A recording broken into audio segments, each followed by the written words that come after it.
and affirmations. My Saturn return, however, taught me something much colder. But the information I received was freeing. Self-love is about accepting yourself, warts and all. Failure to do so will lead to leaky energy, and people will feel that. Some people won't just feel it though, they'll use it. For context, I have Saturn in Pisces in the first house, so my Saturn return was deeply personal. This didn't just rearrange my life, it rearranged me. My boundaries, my identity, my sense of self, everything was changed by this experience.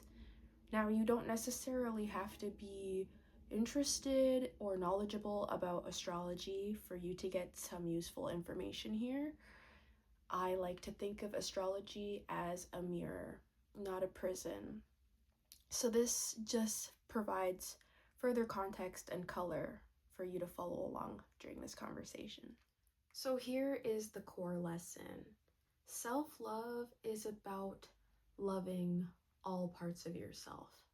Not just loving yourself when you're winning, but also when you're messy. Anything short of this means that you're living in performance. And when we do that, this is where your energy starts to leak, because now you're operating from a place of, what if I show them the real me and they leave? What if they don't accept me? And this fear and this seeking of validation, this is where the energy leak happens. Now, what I'm going to say next might ruffle a few feathers, but know that I'm saying this with so much love. People-pleasing is actually a form of manipulation. Not in a villainous way, more as an attempt at survival. Because what is people-pleasing? It's curating yourself so that people will accept you in an attempt to make you feel safe. This looks like saying yes when you mean no, and then quietly resenting people for not being able to read your mind.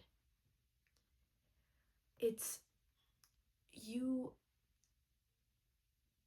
changing the way that you would, or altering the way that you would show up so that you can secure love rather than being yourself to receive love. And what does this leaky energy do? It benefits people who are looking for leaks. So by being a people pleaser and a manipulator, maybe even unconsciously, you attract other manipulators who are going to be using you for their own personal gain, because manipulators love a person who can't hold the line. Now with Saturn in Pisces in the first house, I had to learn that love without boundaries was self-sabotage. Pisces dissolves, merges, gives, and loves to daydream and empathize. And Saturn comes in and says, okay, now contain this. And because this was in my first house, this wasn't even a theoretical transit. It was a 3-year-long crash course on what it means to actually embody this expansive love in a way that is also healthy for me.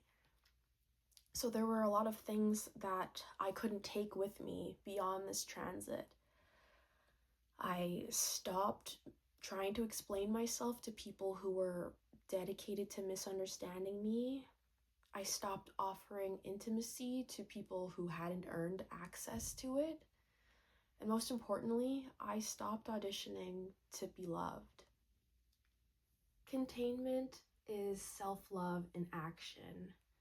It's the ability to hold your inner truth without leaking it all over the room, hoping that somebody else will give you that sweet hit of validation. So the next time somebody asks you a question, a way that you can put this into practice is by, before responding or committing to something, ask yourself, what is my truth? Speak from that place, not from a position of fear. Some examples of responses that you can give to people would be, let me think about that, or, you know what, that doesn't really work for me. I'm not available for that. And then you don't have to give them a long explanation after this. Those are complete sentences. Or sorry, those are complete answers, and no is a complete sentence. Another thing I want you to do now is to imagine your energy as a glass of water. When you're over-giving, over-performing, over-explaining yourself, you're spilling the water. Containment is holding the glass with a steady hand. Here's the most Piscean thing that Saturn taught me. You don't need to try to be loved. You are love. Of course, validation feels great, but it is the cherry on top of what is already a delicious cake. What we really need to do is connect to our inner knowing. Validation is just a nice to have. It shouldn't be a requirement, and you shouldn't be operating from a place where you're seeking that. You should seek to validate yourself and your inner wisdom, and not to validate other people or hold up their expectations of you and societal programming.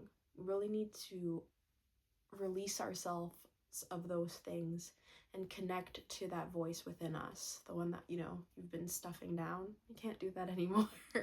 Please. The world needs you to be your most authentic self, and you need to trust that your blessings will come from that. If this resonated with you, I have a free guide that walks you through these in-between spaces in your life. It helps you to uncover the truths your soul has been trying to get you to acknowledge, the ones you've been negotiating away. Download it and spend 10 minutes with it this week. You'll see what I mean. The link will be in the description box below. Thank you, and I'll see you in the next video.